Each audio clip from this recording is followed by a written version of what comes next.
Kalau kita ngomongin soal komputer kantor, apa sih yang pertama kali muncul di kepala? Mungkin cuma sebuah laptop atau PC di atas meja kan? Tapi hari ini kita bakal bongkar kalau komputer kantor itu sebenarnya adalah sebuah ekosistem kerja yang utuh. Dan ternyata jauh lebih dari sekedar kotaknya doang. Jadi, coba kita mulai dengan pertanyaan dasar ini deh. Menurut Anda, apa sih komputer kantor itu? Apa cuma soal spesifikasi, merek, atau performa? Atau jangan-jangan ada hal lain yang jauh lebih penting dari itu semua? Ya, jawaban paling umum pasti ini kan. Komputer itu ya perangkat kerasnya, layar, keyboard, CPU, alat utama kita buat kerja. Dan itu nggak salah sama sekali loh, tapi ini tuh baru lapisan paling luarnya aja dari sebuah sistem yang ternyata jauh lebih luas lagi. Nah, ini dia intinya. Kenyataannya, komputer kantor itu bukan cuma benda mati yang berdiri sendiri. Dia itu pusat dari sebuah jaring laba-laba, sebuah ekosistem yang isinya ada hardware, software, lingkungan fisik kita kerja, sampai ke aturan-aturan keamanan. Semuanya saling nyambung dan ngaruh banget ke produktivitas kita tiap hari. Oke, kita mulai dari dasarnya dulu ya, fondasinya, si perangkat keras atau hardware. Untuk kerjaan profesional ternyata ada loh standar minimumnya. Jadi ini bukan soal punya komputer paling canggih, tapi lebih ke memastikan alat kita ini cukup kuat buat ngerjain tugas-tugas kantor. Nih, biar kebayang, kita ambil contoh beneran dari Mahkamah Agung RI. Untuk seleksi pimpinan pengadilan aja, mereka netapin standar.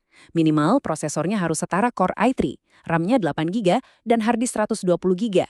Nah, ini bisa jadi patokan dasar yang jelas buat kita tentang spek seperti apa sih yang dianggap cukup buat kerjaan serius di lingkungan profesional. Oke, dari badannya sekarang kita pindah ke otaknya, perangkat lunak alias software. Soalnya tanpa software yang pas, komputer secanggih apapun ya cuma jadi kotak besi mahal aja kan? Software inilah yang ngubah hardware tadi jadi alat produktif yang beneran bisa kita pakai kerja. Nah, kalau ngomongin software kantor, pemain utamanya ada dua raksasa nih, Microsoft 365 dan Google Workspace. Microsoft dengan Word dan Excel-nya udah kayak jadi andalan wajib lah ya di perusahaan-perusahaan besar. Sementara itu, Google Workspace yang lahir di era internet, jagoannya soal kolaborasi real-time bareng-bareng di cloud. Pilihan antara keduanya biasanya tergantung banget sama cara kerja dan budaya di perusahaan Anda. Tapi, mau pilih yang manapun, ada beberapa hal penting yang harus diperhatiin. Bisa nggak buat kerja barengan? Nyambung nggak sama aplikasi lain? Gampang dipakai nggak? Aman nggak datanya? Anggap aja ini kayak checklist wajib deh buat perusahaan manapun sebelum milih software. Tapi jangan salah, ekosistem kerja ini nggak berhenti di layar dong loh. Lingkungan fisik di sekitar kita, meja, kursi, bahkan lampu ruangan, semuanya punya peran penting buat efisiensi dan yang lebih penting lagi buat kesehatan kita jangka panjang. Nah, ini penting banget nih. Coba bayangin deh, duduk 8 jam sehari di kursi yang nggak benar. Wah, bisa-bisa kena masalah punggung dan leher. Makanya, kursi dan meja yang ergonomis itu bukan barang mewah, tapi investasi langsung buat kesehatan kita, yang ujung-ujungnya ngaruh banget ke fokus dan produktivitas. Terus, ada lagi hal-hal kecil tapi ngaruh banget, kayak lampu. Kerja di ruangan yang remang-remang bisa bikin mata cepet capek.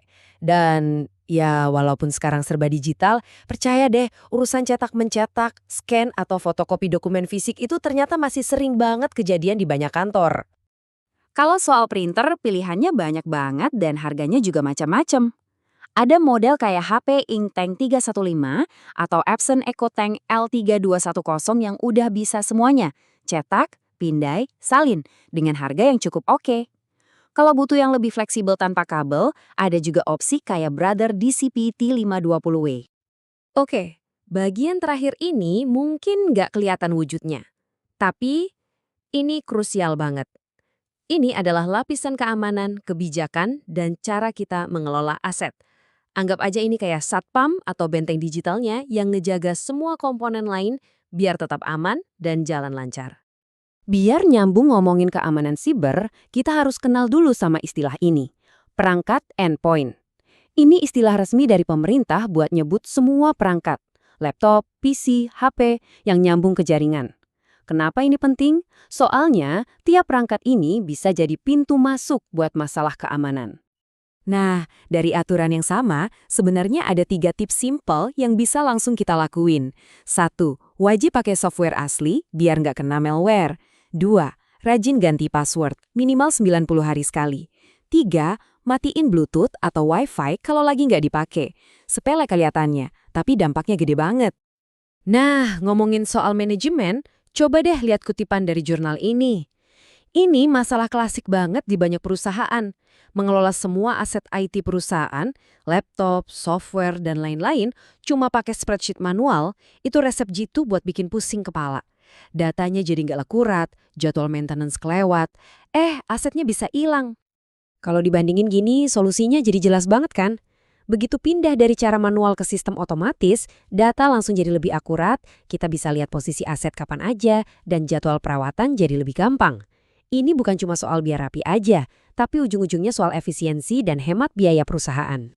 Jadi kebayangkan sekarang kalau komputer kantor itu ternyata sebuah ekosistem yang kompleks banget.